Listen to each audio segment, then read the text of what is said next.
Israel? Tem vinheta não, né? Não deve ter, né?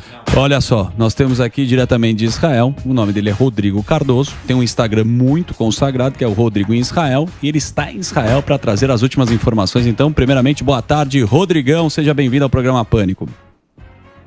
Boa tarde, boa noite daqui da Galileia, no norte de Israel, é sempre um grande prazer poder estar com vocês. Boa.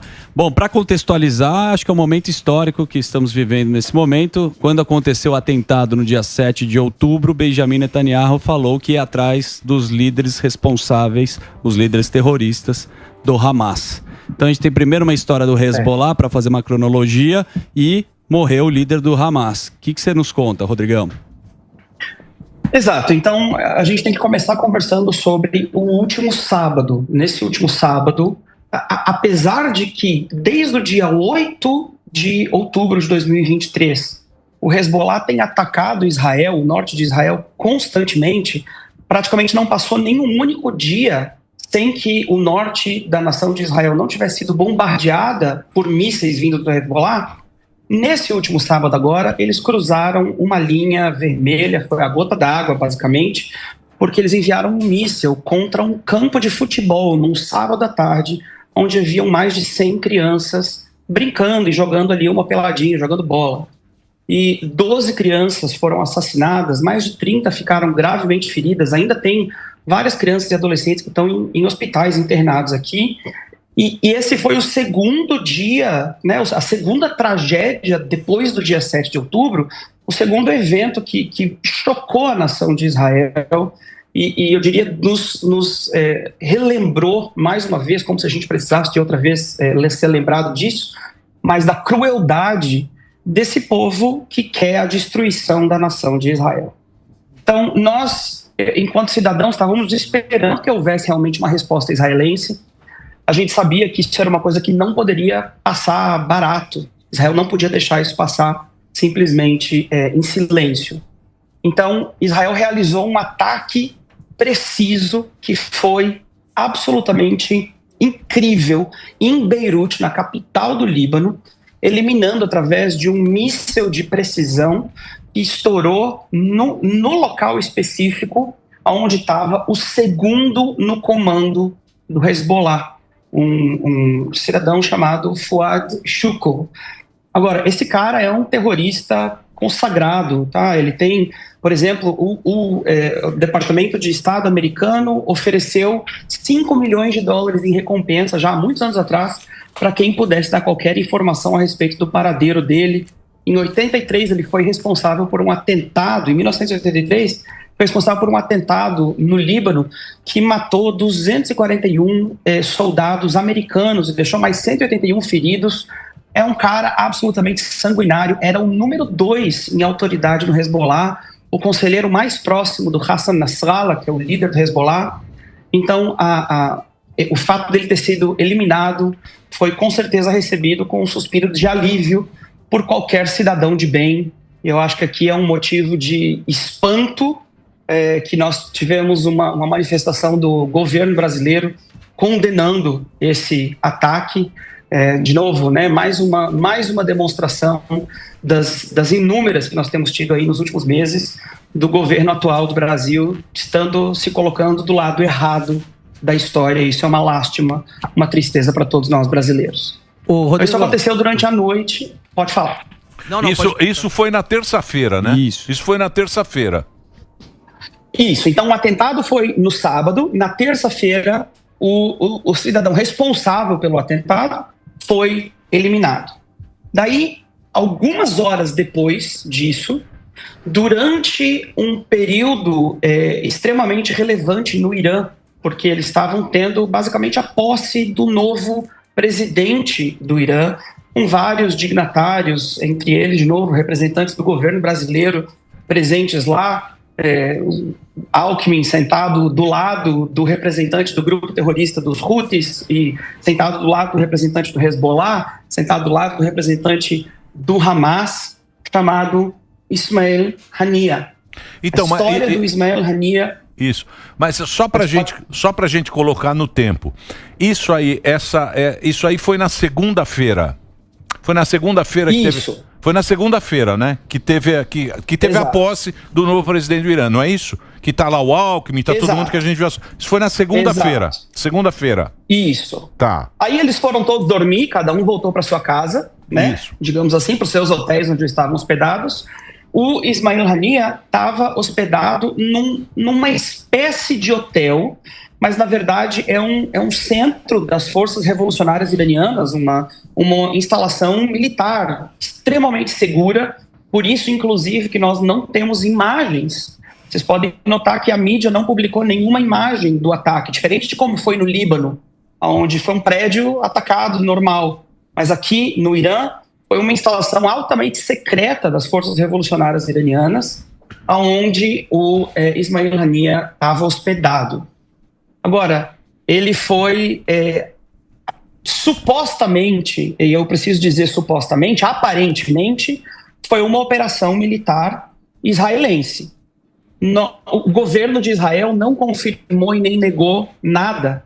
Essas são apenas conjecturas que a gente pode fazer, e o motivo disso é porque provavelmente a operação para trazer a eliminação desse cara, do Ismail Haniyeh, envolveu não só, por exemplo, a força aérea, um avião, um drone ou algo assim, mas provavelmente teve a participação de agentes em solo, presentes no solo iraniano. Então, como é uma situação extremamente delicada e a gente está poucas horas só depois desse evento, o governo israelense ainda não se manifestou. Na verdade, houve aqui uma ordem, né, vindo do alto do governo para nenhum membro do parlamento, nenhum membro de governo fazer nenhuma manifestação oficial a respeito da eliminação desse que é o líder da ala política do Hamas. E se eu puder fazer um comentário a respeito dele, o Ismail Haniyeh, ele está sendo projetado agora na mídia, né, depois da sua morte, como uma voz moderada do Hamas. E essa é outra incongruência que a gente está enxergando aqui na maneira como Israel e a guerra, nesse momento, está sendo tratada pela grande mídia internacional. Tem uma agenda aqui muito anti-sionista, muito anti-israelense, muito provavelmente muito antissemita também, inclusive na forma como isso está sendo retratado. Porque, por exemplo, retratar o Ismail Haniyeh como um líder moderado, eu pergunto para vocês, senhores, aqui, como é que pode haver um líder moderado de uma organização terrorista? Ele foi o mandante, o idealizador de uma série de eventos sangrentos, sanguinários, não só contra o povo judeu, também contra os próprios palestinos, porque em 2006, quando o Hamas assumiu o controle da faixa de Gaza, eles cometeram atrocidades contra os líderes de um grupo de oposição ao Hamas, chamado Fatah. Jogaram as pessoas de cima de telhados, estrangularam um monte de gente, mataram pessoas em praça pública. Ele era um carniceiro, um sanguinário, e apesar de nós não podermos oficialmente parabenizar Israel por essa operação muito bem feita, eu ainda assim, nesse momento, respiro um pouquinho mais aliviado de saber que esse cidadão não está mais respirando o mesmo ar que nós. E ele comemorou dia 7 de outubro, né? O líder do Hamas, né? Quando teve comemorou tem uma imagem dele na televisão vendo o ataque, né? O atentado, e ele comemora, né? Então moderado não era. Exato. Agora, deixa eu perguntar para você, porque agora, Israel também mexeu lá com o Fuad, né? Que é o do Hezbollah. Certo. Israel tá em várias frentes aí nessa. É uma guerra, né? São dois lados, né? E agora fez um ataque dentro do Líbano e fez o ataque também no Irã. Isso. Vocês aí que moram aí, vocês estão preocupados com o ataque do Irã? Porque o Irã também tem muita força, né, nessa região. Sim. As últimas semanas nós temos visto realmente um agravamento as chamas estão aumentando, digamos assim, tá? Em todo o Oriente Médio. A gente está vendo aí manifestações desde o Erdogan dizendo que vai agir em solidariedade ao Líbano e que ele consegue com muita facilidade colocar soldados para invadirem o território israelense. E agora, depois dessa operação, a gente teve também manifestações do próprio Irã dizendo que Israel cometeu aqui um erro tático, porque essa havia sido uma operação que de maneira alguma vai ficar impune e que Israel vai sofrer aí as consequências de ter feito isso num momento tão festivo, tão importante, tão solene para a nação iraniana. Quanto a nós, a pergunta foi como que nós, cidadãos israelenses, estamos nos sentindo. Eu acho que, em primeiro lugar, nós estávamos aguardando, eu creio que aqui eu posso falar, talvez pela maioria da população de Israel, nós estávamos aguardando realmente por uma demonstração decisiva de força de Israel. A gente vinha sentindo que ao longo dos últimos meses, apesar de todos os pesares e de nós entendermos, por exemplo, a situação humanitária em Gaza e tudo mais, que o governo israelense vinha cedendo com muita facilidade às pressões internacionais e projetando, portanto, uma aparência de fraqueza para os nossos vizinhos, que às vezes não são tão amigáveis. E no Oriente Médio você não pode projetar fraqueza em momento algum. E acho que a grande vitória dessas últimas 24 horas foi que nós provamos para o mundo que nenhum desses líderes está a salvo. Que se qualquer um deles está respirando ainda, é só porque Israel permite. E essa realização, ela é importante para o nosso posicionamento estratégico no Oriente Médio. Agora, se eu tirar o meu chapéu de analista e colocar o meu chapéu de pai de família, de alguém que está vivendo no norte de Israel, é óbvio que é um momento de apreensão. É óbvio que nós passamos as últimas 24 horas preparando aqui os nossos abrigos antibomba, se certificando de que nós temos água o suficiente, comida o suficiente, que as coisas estão todas organizadas, está todo mundo numa situação relativamente tensa, imaginando que uma resposta é inevitável e que ela deve vir provavelmente nas próximas horas, talvez nos próximos dias. A grande questão aqui é saber se a resposta vai ser, se ela vai ser fictícia, se ela vai ser teatral, como aconteceu já várias vezes ao longo aí desses últimos meses, né? As forças extremistas islâmicas à nossa volta não podem deixar a sua moral cair dessa forma. Então, às vezes eles fazem uma demonstração meio escandalosa de força, mas que não tem nenhum efeito efetivo no balanço dessa guerra. Ou essa pode ter sido também a gota d'água para eles, assim como o ataque no último sábado foi para Israel, e eles podem agora decidir partir para uma escalada muito maior da guerra, né? A gente pode aí, se as coisas estourarem, por exemplo, com o Hezbollah, nós estamos falando de talvez 4.000 mísseis diários sendo enviados do território libanês para o território israelense, sem contar toda a força iraniana com seus drones, sem contar agora uma possível intervenção turca e ainda os Houthis lá na Península Arábica. Então, tudo isso é complexo, mas eu acho que todos nós em Israel estamos muito seguros na capacidade que o nosso exército tem de nos defender e também nas nossas alianças estratégicas. A gente não está sozinho nessa, né? Nós estamos juntos da Arábia Saudita, nós estamos juntos do Egito, nós estamos juntos dos Estados Unidos, principalmente, da maioria dos países da União Europeia. Então, eu acho que essa aliança estratégica ainda tem o bem maior da humanidade em vista e acredito que eles agiriam da forma correta caso nós entrássemos num ataque de grande escala.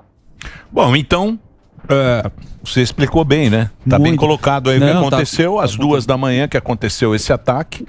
O líder, que eles falam que é líder político, acho que é líder do Hamas mesmo, né? Esse Ismael aí, o papel do Ismael Haniyeh é o porta-voz. É o chefão. Ele que estava lá no... Deu entrevista para a BBC, ele estava comemorando dia 7 de outubro. Ele é a cara pública, né? A cara pública do Hamas, enquanto o Yahya Sinwar é o cara que está lá debaixo da terra comandando a guerrilha. Isso, então, ele estava numa edificação que parece ser muito protegida, não era um hotel, não era uma casa, era uma... Não. E foi uma operação muito bem sucedida. Estratégica, né? Até então ninguém confirmou nada, mas parece ser do Mossad, né? Mas Eu acho que o ponto... Muito provavelmente. O ponto também que falam, né, Rodrigão, que tem um outro líder do Hamas que me parece que está nos túneis, né, lá em Gaza, e esse é também um possível alvo, né, que é um objetivo também de Israel, que é eliminar os líderes terroristas que estavam no Catar, tomando champanhe, né, são bilionários. Vale lembrar que essas duas... Esse aí estava no Catar, né? Este era um dos líderes do Hamas que vivia no Catar, protegido. E os filhos dele estavam... Filhos e netos... Estavam lá em Gaza. Né, que foram abatidos, né, Rodrigo? Exato. Qualquer pretensão que as pessoas tenham de pintar o Ismail Haniyeh ou mesmo o Yahya Sinwar como guerrilheiros, combatentes, revolucionários, aquela coisa meio Che Guevara, é uma coisa absurda, ridícula. Eles são todos bilionários que vivem nababescamente às custas do sofrimento do povo palestino. O Ismail Haniyeh tinha essa função de fazer a ponte, basicamente, entre os combatentes do Hamas, os terroristas que estão lá nos túneis, e as pessoas que estão dispostas a patrocinar essa máquina do terror. Então ele era o cara que conectava o Hamas com o resto do mundo. Por isso foi uma baixa extremamente relevante para o Hamas. O Hamas agora está em absoluto caos. Eu lembro vocês também que faz poucos dias o exército israelense eliminou o Muhammad Def, que era outro, talvez o terceiro no escalão do Hamas, o líder da ala militar do Hamas. Só falta o Sinwar e talvez o porta-voz do Hamas ainda dentro de Gaza. Então toda a liderança do Hamas está sendo eliminada uma a uma e sinceramente a gente não vê a hora de colocar mais alguns nomes nessa lista, que a hora que esses caras saírem de cena, a gente pode começar a tratar de um dia melhor para o povo palestino, que com certeza merece muito melhor do que essa liderança terrível. Porque aí virou refém, né? O povo palestino virou refém. Exato. Terrorismo. E falta, acho que um ponto para a gente colocar aqui é como vai ser a história dos reféns, como que vai ser essa negociação agora, porque ainda existem reféns israelenses, né? O povo continua lá preso e não tem notícia, né? O que você acha? Quais são os próximos passos? Quantos reféns ainda tem que não foram identificados? Olha, é difícil nós sabermos o número dos que estão vivos ou dos que não estão. Um pouco mais de 100 reféns ainda estão dentro dos túneis em Gaza ou em posse do Hamas. E aqui realmente talvez o ponto mais sensível dessas duas operações dos últimos dias, principalmente em se tratando do Ismail Haniyeh. Por quê?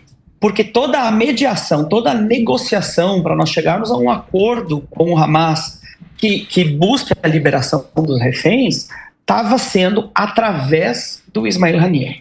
Porque o Yahya Sinwar, que é o líder de fato, que é quem toma as decisões de fato, ele está dentro de Gaza, debaixo da terra. Ele não está no Catar, ele não está se comunicando com ninguém.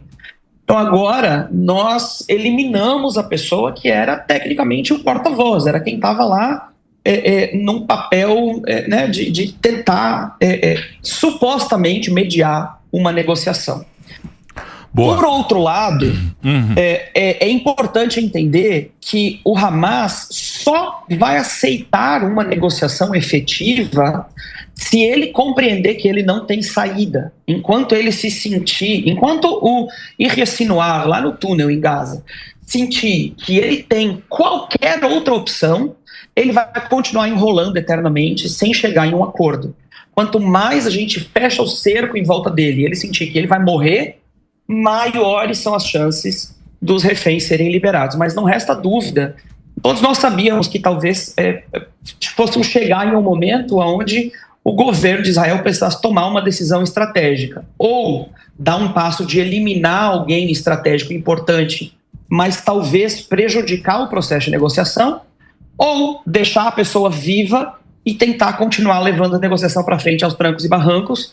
Eu acredito que, por mais que seja doloroso, que a decisão correta foi tomada, que esse golpe, a força ou a aparência de força do Hamas foi mais importante do que um possível atraso nas negociações. E óbvio que a gente continua com toda a esperança de que nós consigamos chegar a um acordo com o Hamas pela liberação dos reféns o mais rápido possível.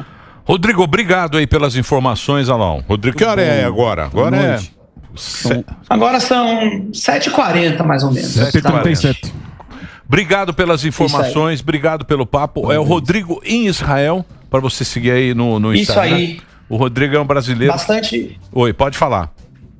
Não, só ia dizer, estou postando muita informação, tanto no Instagram quanto no YouTube, vídeos bem aprofundados, explorando todos esses assuntos. Ainda ontem liberei um vídeo bem profundo, contando toda a história do Hezbollah, para quem quer entender mais. Você pode me procurar no Instagram, no YouTube. Muito, muito obrigado pela oportunidade de estar aqui de novo com vocês. Show. Valeu, um abração para você e obrigado aí pelo seu tempo.